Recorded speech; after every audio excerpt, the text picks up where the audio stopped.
अस्सलाम वालेकुम वरहमतुल्लाहि वबरकातुहू।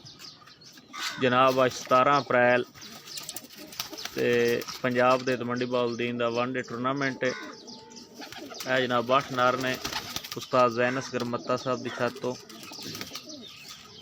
ए भाई हरी मुनसफ साहब आए। हाँ जी भाईजान, केड़ी छत तो मुनसफ आए?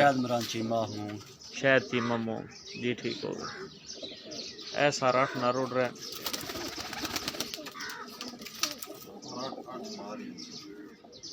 8 नर ने।